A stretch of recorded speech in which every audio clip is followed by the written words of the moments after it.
Hello नमस्कार आदाब में भी दोस्तों सिर्फ 25 सेकंड दीजिए और देश दुनिया का हाल सुनिए। समंदर में हमारे भारतीय सेलर्स पर हमले हो रहे हैं और वो पूछ रहे हैं कि गुनाह क्या है। इधर देश के अंदर 16,000 करोड़ का कोयला हवा में गायब हो गया, पर मजाल है कोई टीवी चैनल डिबेट कर ले। बिहार में छात्र जान हथेली पर रखकर ट्रेन की छतों पर एग्जाम देने जा रहे हैं। कश्मीर में ओलो ने किसानों के 400 करोड़ के सेब तबाह कर दिए और कर्नाटक में एक बेबस किसान ने सरकारी दफ्तर में चप्पल चला दी। स्वागत है आपका 2026 की उस कड़वी हकीकत में जहां मीडिया को सजने संवरने से फुर्सत नहीं है और पिस रही है सिर्फ आम जनता। कहानी गहरी है, बस अंत तक टिके रहिएगा। शुरुआत करते हैं उस खबर से जो आपके राष्ट्रवाद को झकझोर देगी। सोशल मीडिया पर ईरान से भारतीय सेलर नाविकों का एक वीडियो तेजी से वायरल हो रहा है। वीडियो में हमारी ये जाबाज नाविक एक बेहद सीधा और डरावना सवाल पूछ रहे हैं, आखिर सिर्फ भारतीयों को ही क्यों टारगेट किया जा रहा है? सिर्फ इंडियन शिपों पे अटैक हो रहा है, क्यों भाई?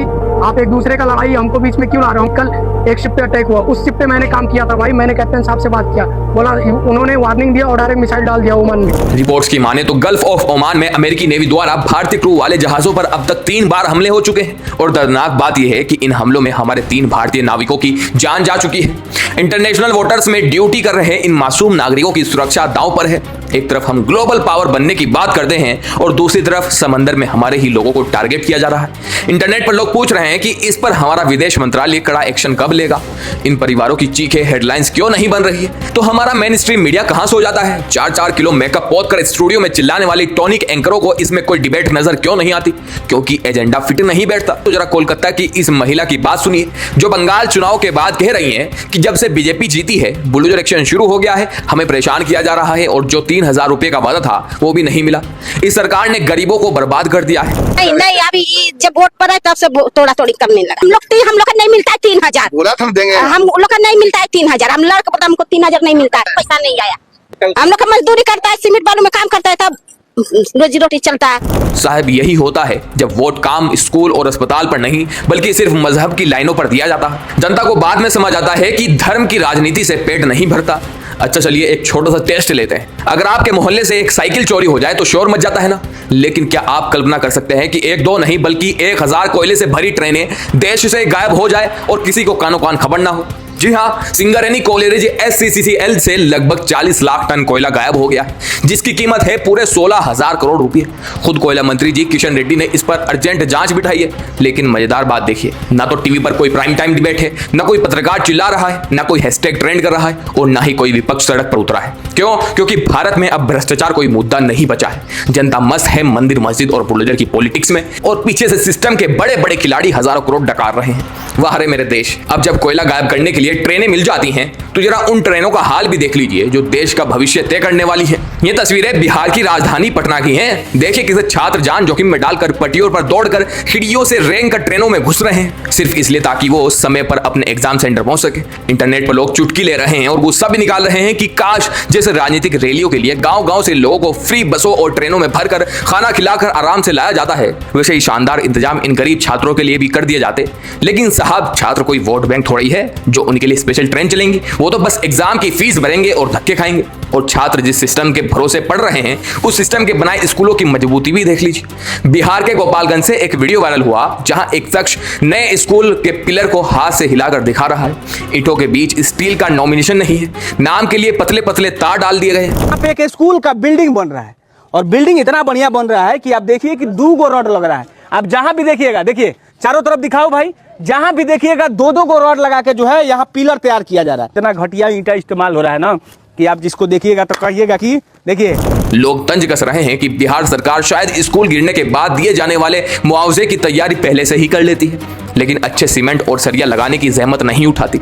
मासूम बच्चों की जिंदगी दांव पर लगाकर ये भ्रष्टाचार धड़ल्ले से चल रहा है। भ्रष्टाचार से आगे बढ़े तो बात आती है सुरक्षा की, वो भी उस जगह जहां लोग आस्था के साथ आते हैं। उत्तराखंड के प्रसिद्ध केची धाम के पास शनिवार रात 11 बजे एक बेहद शर्मनाक वाकया हुआ। वहां मेले की ड्यूटी पर तैनात 2 पुलिस कांस्टेबल ने एक होमस्टे के मालिक की बेटी के साथ बदतमीजी की और छेड़खानी कर दी। यहाँ पे गाँव वालों को कर दिया सीधे जंगल में और पुलिस वालों को अंदर बैठा के लड़के छेड़ रहे हैं। सब पुलिस वाले मार पूरा मंदिर खाली कर दिया लेकिन देवभूमि के ग्रामीणों ने इस पर चुप्पी नहीं साधी। गांव वालों ने रंगे हाथों दोनों पुलिस वालों को पकड़ा, उनकी जमकर धुनाई की और उन्हें घसीटते हुए केचेदाम पुलिस चौकी ले गए। सैकड़ों ग्रामीणों ने घंटों चौकी घेरी रखी। जब मेडिकल हुआ तो पता चला कि दोनों रक्षक ही भक्षक बनकर पूरी तरह शराब के नशे में धुत थे। दोनों को कस्टडी में ले लिया गया है। लेकिन सवाल यह है कि जब वर्दी ही महफूज नहीं रख पा रही तो आम इंसान किस पर भरोसा करे। चलिए अब बात करते हैं हमारे अन्नदाता की, जो हर तरफ से सिर्फ मार खाने के लिए मजबूर है।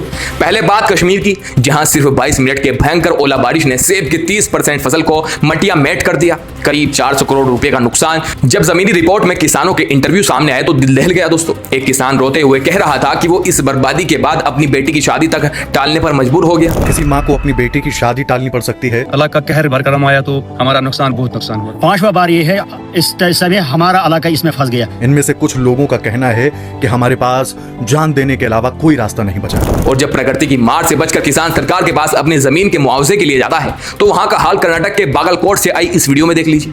बागलकोट टाउन डेवलपमेंट अथॉरिटी के दफ्तर में महीनों से चक्कर काट रहे एक किसान बसप्पा का सब्र का बांध टूट गया। जमीन एग्जीबिशन के मुआवजे के लिए उन्हें महीनों से दौड़ाया जा रहा था, कोई सीधा जवाब नहीं मिल रहा था। गुस्से और हताशा में आकर उन्होंने सरकारी कर्मचारी पर चप्पल तान दी। सोशल मीडिया पर बहस छिड़ गई है। कुछ लोग कह रहे हैं कि सरकारी कर्मचारी पर हाथ उठाना गलत है, जो कि कानूनी तौर पर सही भी है। लेकिन जनता का एक बड़ा वर्ग पूछ रहा है कि उस मानसिक प्रताड़ना का क्या जो ये बाबू लोग महीनों तक दफ्तरों के चक्कर लगवाकर एक गरीब किसान को देते हैं। प्रशासनिक देरी और जवाबदेही की कमी का ये जीता जागता उदाहरण है। इन सब गंभीर खबरों के बीच सोशल मीडिया पर एक बड़ी ही अजीब और मजेदार वीडियो भी वायरल हो रही दोस्तों। जैसे ही सरकार ने पेट्रोल में E85 एथेनॉल ब्लेंडिंग को शिफ्ट किया, गाड़ियों के पेट्रोल टैंक के पास चींटियों का पूरा सैलाब देखा जाने लगा। लोग सोशल मीडिया पर मीम्स बना रहे हैं कि भाई इंसानों को तो छोड़ो, अब चींटियों को भी एथेनॉल का नशा भा गया है, या फिर शायद एथेनॉल की मिठास उन्हें वहां खींच ला रही है। साइंस का क्या लॉजिक है ये तो एक्सपर्ट बताएंगे, लेकिन ये वीडियो इंटरनेट पर खूब सुर्खियां बटोर रहा है दोस्तों। समंदर के खतरों से लेकर 16,000 करोड़ के गायब कोयले तक और परीक्षा के लिए तड़पते छात्रों से लेकर चप्पल उठाने पर मजबूर किसानों तक, यह है हमारे समाज का आज का पूरा ताना बाना। हम विकास की बातें तो बहुत करते हैं, लेकिन जब तक हमारा सिस्टम आम आदमी के लिए जवाबदेही नहीं होगा तब तक ये तस्वीरें नहीं बदलेंगी। मेरा आज आपसे एक सीधा सवाल है, क्या आपको भी लगता है कि हमारे देश में अब असली मुद्दों जैसे शिक्षा, भ्रष्टाचार, किसान से ध्यान भटकाने के लिए सिर्फ धर्म और बुलडोजर की राजनीति का इस्तेमाल किया जा रहा है? अपनी राय कमेंट बॉक्स में जरूर लिखिए। चैनल को सब्सक्राइब कर लीजिए। जल्दी लौटूंगा बड़ी बड़ी अपडेट्स के साथ, छोटी छोटी वीडियो के साथ, ताकि आप बोर भी ना हो। जय हिंद।